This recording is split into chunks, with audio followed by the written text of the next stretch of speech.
14, 1.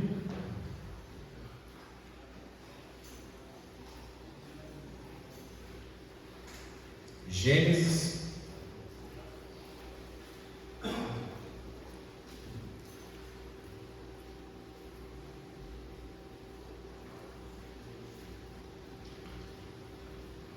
Gênesis capítulo 14, versículo 1.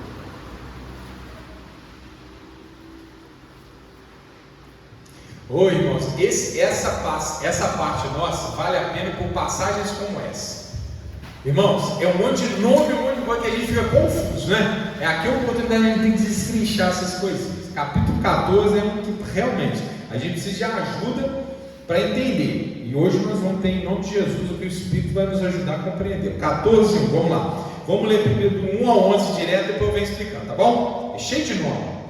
Vamos lá. E aconteceu nos dias de Anrafel, rei de Sinar, Arioque, rei de Elazar, Kedorlaomer, rei de Elão, e Tidal, rei de Goim, que estes fizeram guerra a Berá, rei de Sodoma, e Birsa, rei de Gomorra, e Sinabe, rei de Admar, e a Semeber, rei de Zeboim, e ao rei de Bela. Esta é Zoar. Todos estes se ajuntaram no vale de Sidim, que é o mar do sal. 12 anos haviam servido a Kedorlaomer, mas o 13º ano rebelaram-se. E ao 14º ano veio Kedorlaomer e os reis que estavam com ele, e feriram aos Refaíns em Asterote Canaim, aos Zuzins em An, e aos Emins em Zavé Kiriataim, e ao Oreu no seu monte Seir, até a campina de Parã, que está junto ao deserto. Depois tomaram e vieram a Emispate, que é Cades, né? E feriram toda a terra dos amalequitas e também os amorreus que habitavam em Azazon Tamar. Então saiu o rei de Sodoma, e o rei de Gomorra, e o rei de Admar, e o rei de Zeboim, e o rei de Bela, esta é Zoar, e ordenaram batalha contra eles no vale de Sidim, contra Kedorlaomer, rei de Elão, e Tidal, rei de Goim, e Anrafel, rei de Sinar, e Arioque, rei de Elazar, 4 reis contra 5. E o vale de Sidim estava cheio de poços de betume, e fugiram os reis de Sodoma e de Gomorra, e caíram ali, e os restantes fugiram para o monte, e tomaram toda a fazenda de Sodoma e Gomorra, e todos os seus mantimentos, e foram-se. Amém? Dá até nó na língua, né? Amém? Então vamos lá. O que estamos falando, né? Vale a pena esse culto para esses trechos, principalmente. Irmãos, o escritor sagrado Moisés, que está nos contando essa história com tanta riqueza de detalhes, ele está relatando um processo histórico que as fontes extra-bíblicas vêm comprovando. Nessa época, aquela região onde está atualmente Israel, que é a terra prometida, onde haviam cidades como Sodoma, Gomorra e outras, era uma região que vivia sendo conquistada especialmente por 2 grupos: pelos egípcios, que volta e meia subiam ao levante e dominavam aquela região, e pelos mesopotâmicos, que vinham da região do rio Tigre e Eufrates, atual Iraque, subiam, faziam a peregrinação que Abraão fez, pelo tal do crescente fértil, subiam pelo sul da Turquia, desciam e dominavam. Tá certo? Naquela época não haviam países como a gente está acostumado. Naquela época haviam cidades-estado, ou seja, uma cidade é como se fosse um país, ou um país na dimensão de uma cidade. Cada cidade tem o seu próprio governo, tem sua própria moeda, tem sua própria lei, tem o seu próprio exército. E quando uma cidade ficava muito poderosa, o que ela fazia? Ela dominava as outras cidades. E qual era a região que tinha mais poder naquela época? De um lado, o Egito, do outro, a Mesopotâmia. Amém? Naquela época a gente já tinha tido 3 impérios no mundo: o Império Egípcio, o Império Sumério e o Império Acádio. Aquela época aqui, quem estava mais forte era Babilônia. Irmãos, a gente não se dá conta, mas olha só, Sinar é Babilônia. Amém? Então esse rei aqui, esse rei Anrafel, era o rei da Babilônia. Esse rei da Babilônia, ele estava confederado, ou seja, ele tinha feito aliança com outros 3 reis, e através dessa aliança, dessa confederação, ele fazia o quê? Dominava toda aquela região. Amém? Então veja bem, presta atenção, quando Abraão chega na terra prometida, as cidades que estavam lá, elas estavam sob jugo, sob domínio da Mesopotâmia. Entendeu? É isso que essa passagem está falando. Esses reis da Mesopotâmia, eles governavam as cidades localizadas em Canaã. Só que num determinado momento, os reis das cidades de Canaã resolvem se unir e parar de pagar impostos, tributos aos reis confederados da Mesopotâmia. Está entendendo? Por que a Mesopotâmia queria dominar o Levante? Interesse econômico, certo? Quando essas cidades do Levante, da Terra Prometida, dizem: nós não vamos pagar imposto, o que os caras lá da Mesopotâmia fazem? Se preparam para a guerra. Eles vão voltar para o Levante e guerrear. Entendeu? Sim ou não? É isso que essa passagem está nos explicando. Os reis da região onde Abraão estava, onde Ló estava, se rebelaram contra os reis da Mesopotâmia, e os reis da Mesopotâmia invadem o Levante. Só que antes de chegar no Levante, a palavra de Deus está nos contando que eles vieram capinando geral. Ou seja, eles vieram detonando todo mundo que estava na frente, inclusive os refaíns, que eram muito poderosos. Eles vieram destruindo tudo que estava no caminho deles, vieram com gana mesmo, com raiva. Eles não pegaram só os amotinados, só os rebeldes, não, eles vieram batendo em todo mundo, mostrando, é isso que a palavra de Deus quer chamar a atenção, o poder desses caras. Entendeu? Então são homens, reis, esses reis Anrafel, Arioque, Kedorlaomer, eram reis poderosos que vinham destruindo tudo que estava no caminho deles para submeter os reis de Sodoma, de Gomorra, ou seja, aqueles reis que haviam se rebelado. Está claro, irmãos? Olha só, Sodoma foi destruída, hoje não existe mais. Gomorra foi destruída. A palavra de Deus fala de um reino de Admar. Nós não temos nenhum registro de Admar, provavelmente foi destruído também. Fala também de Zeboim, que é citada 5 vezes na Bíblia. Zeboim é mais conhecido, mas também foi destruído. E a palavra fala onde aconteceu a batalha. A batalha aconteceu no Vale de Sidim, onde fica o Mar Salgado. O que é o Mar Salgado? Mar Morto. Hoje, quando nós formos para Israel, nós vamos fazer uma volta, vamos dar uma voltinha lá, amém? Como após pela fé, essa igreja ainda vai fazer lá um tour por Israel. Quem vai nos conduzir é o irmão Luiz, sabe tudo de lá. Vai levar a gente lá nas moedas, mostrar o que aconteceu isso, o que aconteceu aquilo, amém? Pega pela fé, nós vamos, hein? Quando a gente for para lá, nós vamos visitar o Mar do Sal. O Mar do Sal, para vocês terem ideia, não tem vida lá, a vida não consegue sobreviver. O lugar mais salgado, ele é abaixo do nível do mar, um lugar muito baixo e muito salgado. Se você ter ideia, se a gente pular lá dentro, ninguém consegue afundar, é tanto sal que joga a gente para cima. Irmãos, A esposa, só adiantando uma parte, a esposa de Ló virou o que quando virou para trás? Aonde está Sodoma, Gomorra e essas cidades? Possível, hipótese, dentro do Mar Morto. Provavelmente a catástrofe foi tão grande, bum, a explosão de Deus foi tão grande, que abriu um buraco e a água se alojou. Porque essa cidade a gente não sabe onde estão. Elas desapareceram, possivelmente tragadas pela ira de Deus.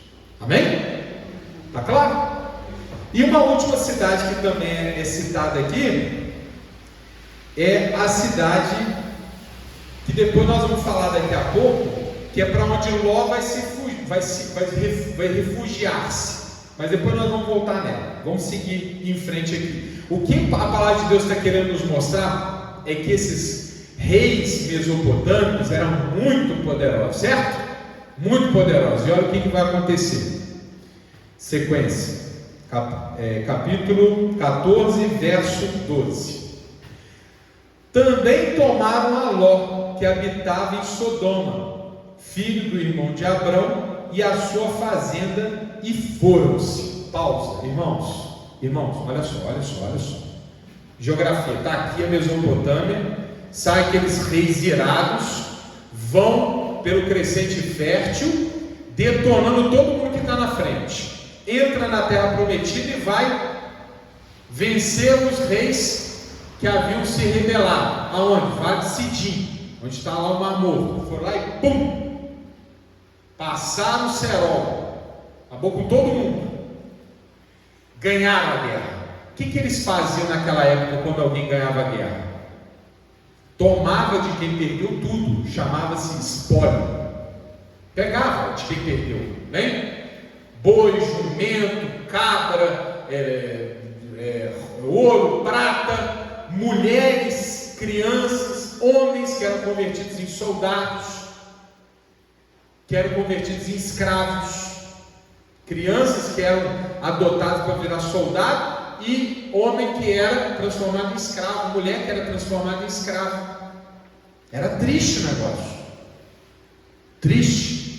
E quem é que estava no meio da confusão? Ló. Lembra que Deus falou para Abrão: sai da sua parentela, vai sozinho. Abrão levou Ló. Aí quando Abrão sobe lá no Vale do Jordão e mostra a campina, fala: Ló, você pode escolher para a esquerda ou para a direita. Lembra semana passada? Pode ir para a esquerda ou para a direita. Onde é que Ló quis ir? Cresceu o olho para as campinas férteis do Jordão, aonde estava Sodoma e Gomorra. Ao invés de ele ter falado: não, tio, o senhor é mais velho, o senhor tem a bênção, o senhor escolhe. Não é isso que nós conversamos na semana passada? O senhor escolhe. Não, cresceu o olhão, esbugalhou o olho, né? Viu oportunidade e foi para o Vale do Jordão. Abrão se retirou para Hebrom. Quando vem a guerra, Ló está no meio da confusão. E aí não tinha nada a ver com o pacto, mas estava lá, não estava? Os mesopotâmicos pegam ele e tudo, olha o que a palavra diz, ó. E tomaram a Ló, que habitava em Sodoma, filho do irmão de Abrão, e a sua fazenda. O que é a sua fazenda? É tudo que ele tinha, tudo que era dele. Pegou tudo dele. E ele não era rico, irmão, né? Que a gente falou na semana passada. Ele era rico, ele ficou perto lá do Abrão e enriqueceu. Então aquela riqueza toda dele, ó, foi embora. E o que é, ó? Aqui, ó. E foram-se. O que é foram-se? Raptaram ele, levaram ele embora. Tá vendo? Eles agora, os reis vão voltar para a Mesopotâmia e vão levar Ló de escravo. A dor de cabeça para Abrão, né? Quando Abrão fica sabendo, o que ele faz? Tadinho do meu sobrinho, tchau, Ló. É isso que ele faz? Não, o homem de Deus não foge à sua responsabilidade. Então vamos lá. Ninguém mandou Abrão se levar Ló, mas agora que levou vai ter que dar um jeito. 13. Então veio um que escapara e o contou a Abrão, o hebreu. Ele habitava junto dos carvalhais de Mane, o amorreu, irmão de Escol e irmão de Aner. Eles foram confederados de Abrão. Olha para mim, irmãos. Então o que acontece aqui? Chegam e contam para Abrão: Abrão, raptaram seu sobrinho, levaram ele embora. Olha que ele está de Cavalé de Mano, ele está longe da confusão, amém? Está longe da confusão. Ó, foi para o meio da confusão. Abrão estava longe. Aí vão lá e avisam: Abrão, levaram seu sobrinho. Então ele pega 3 caras que moravam ali perto dele e faz uma confederação, ou seja, ele faz uma aliança com esses 3. E aí o que Abrão vai fazer? Se alia os 3 e ouvindo, pois Abrão que o seu irmão estava preso, armou os seus criados nascidos em sua casa 318 e os perseguiu até Dan. Está aqui falando da geografia. Dan é o norte de Israel.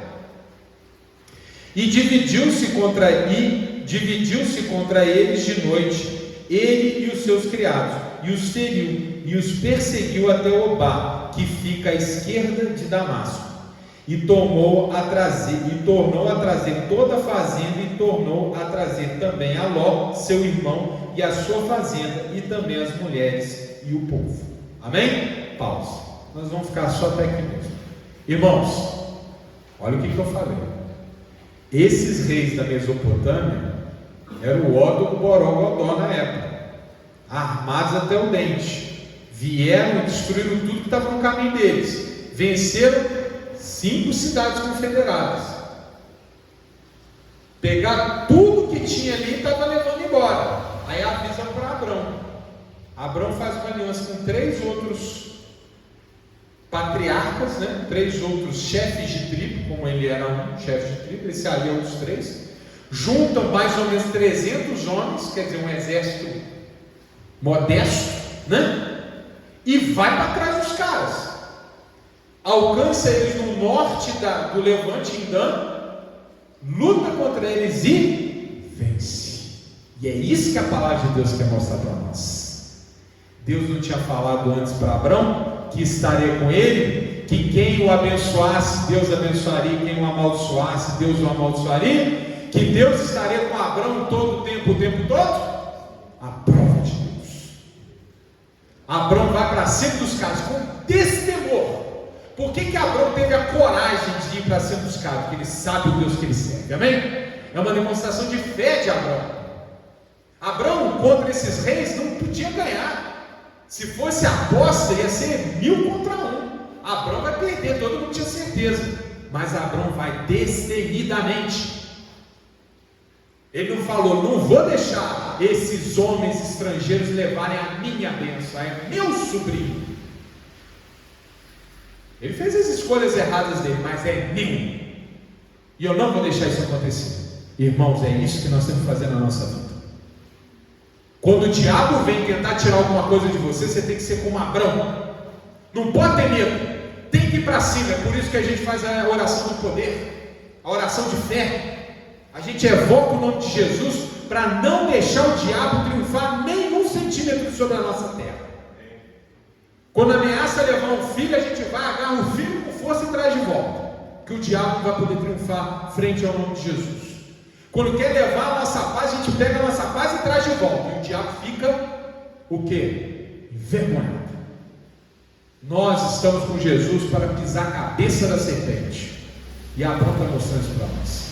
Irmãos, eu estou falando que naquela época ninguém encarava aqueles reis. Exércitos encararam aqueles exércitos e perderam. Mas Abrão foi com 3 caras e ganhou. Amém? Glória a Deus. Então na semana que vem nós vamos ver que a próxima passagem é importante, hein? Abrão vai encontrar Melquisedeque. Isso é forte, irmãos. Em nome de Jesus estaremos aqui, não vamos? Glória a Deus. Natália está convidada. Vamos continuar com essa palavra forte em nome do Senhor Jesus. Aquela salva de palmas para o nosso Deus maravilhoso.